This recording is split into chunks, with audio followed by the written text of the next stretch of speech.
सभी को waste study class की तरफ से नमस्कार। हम फिर आपके लिए एक नया वीडियो और नए क्वेश्चंस लाए हैं। इन क्वेश्चनों की संभावना आपके परीक्षा में आने की 100% है, तो इन प्रश्नों को बड़ी ध्यानपूर्वक पढ़ें। तो समय में देरी ना करते हुए बढ़ते हैं आज के प्रिंसिपल ऑफ सीड टेक्नोलॉजी से जुड़े हुए कुछ महत्वपूर्ण प्रश्न। बीज प्रौद्योगिकी के सिद्धांत बीएससी एग्रीकल्चर 4th सेमेस्टर के लिए यह बहुत ही लाभदायक होंगे साबित। तो बढ़ते हैं आज के पहले प्रश्नोत्तर की ओर। आज का पहला प्रश्न,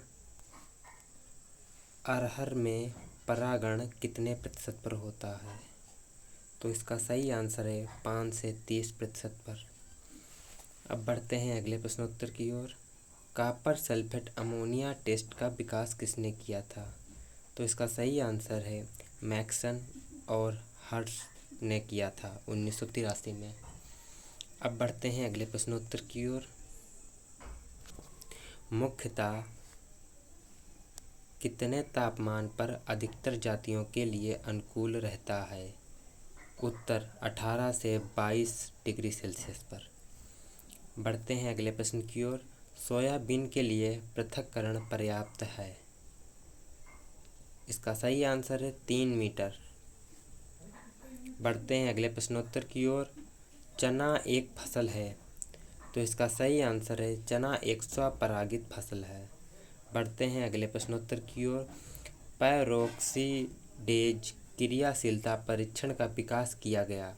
तो इसका सही आंसर है बुटेरी तथा बुजेल 1968 में। बढ़ते हैं अगले प्रश्नोत्तर की ओर। अधिकतर फसलों में कटाई के समय कितनी नमी रहनी चाहिए? तो इसका सही आंसर है 20 से 35%। बढ़ते हैं अगले प्रश्नोत्तर की ओर। सोडियम हाइड्रॉक्साइड परीक्षण का विकास किया गया? तो इसका सही आंसर है पैने ने 1988 में। बढ़ते हैं अगले प्रश्नोत्तर की ओर। अधिकतर जातियों में अंकुरण कितने दिनों में पूरा हो जाता है? तो इसका सही आंसर है 27 से 28 दिन। बढ़ते हैं अगले प्रश्नोत्तर की ओर। एक फसल के एक हो एसपीपी को बीज का क्या कहते हैं? तो इसका सही आंसर है आनुवंशिक शुद्धता। बढ़ते हैं अगले प्रश्नोत्तर की ओर। फसल का कोई भाग जिससे एक नई फसल विकसित हो सके उसे बीज कहते हैं। बढ़ते हैं अगले प्रश्नोत्तर की ओर। उकठा, अंगमारी व विगलन मुख्य रोग हैं? तो इसका सही आंसर है चना। बढ़ते हैं अगले प्रश्नोत्तर की ओर। कपास में प्रति हेक्टेयर कितनी पोटाश देना चाहिए? तो इसका सही आंसर है कपास में प्रति हेक्टेयर 80 किलोग्राम पोटाश देना आवश्यक है। बढ़ते हैं अगले प्रश्नोत्तर की ओर। अंडी की बुवाई कब करनी चाहिए? तो इसका सही आंसर है जून के अंतिम सप्ताह से जुलाई के प्रथम सप्ताह तक। बढ़ते हैं अगले प्रश्नोत्तर की ओर। चना के आधार बीज के लिए पृथक्करण रखा जाता है? तो इसका सही आंसर है 10 मीटर। बढ़ते हैं अगले प्रश्नोत्तर की ओर। कीट परागित फसलों में पृथक्करण रखा जाता है? तो इसका सही आंसर है 1000 मीटर। बढ़ते हैं एक नए प्रश्न की तरफ। बुवाई के लिए किस प्रकार के बीज का प्रयोग करना चाहिए? तो इसका सही आंसर है टेस्टेड सीड। बढ़ते हैं अगले प्रश्नोत्तर की ओर। भारतीय बीज अधिनियम कब लागू हुआ?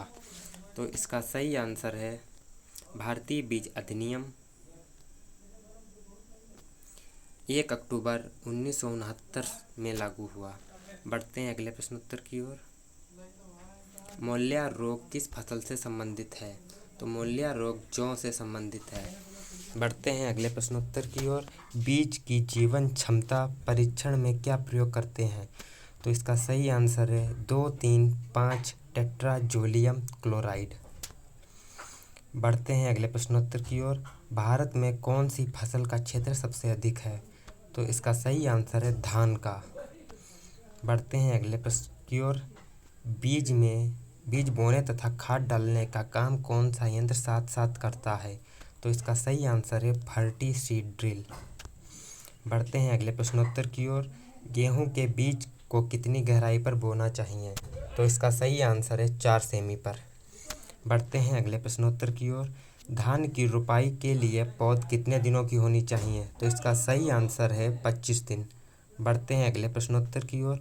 गेहूं में पृथक्करण कितना रखेंगे यदि अनावृत कणों की संभावना हो? तो इसका सही आंसर है 150 मीटर। दोस्तों, अगर आपको हमारा वीडियो पसंद आया हो तो चैनल को सब्सक्राइब करना ना भूलें तथा साथ में घंटा बटन दबाना ना भूलें, जिससे कि हमारे चैनल पे आने वाले सभी प्रकार का वीडियो की नोटिफिकेशन आपको अतिशीघ्र प्राप्त हो।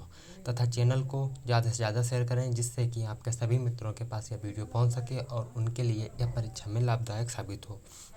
वीडियो देखने के लिए आपका बहुत बहुत धन्यवाद।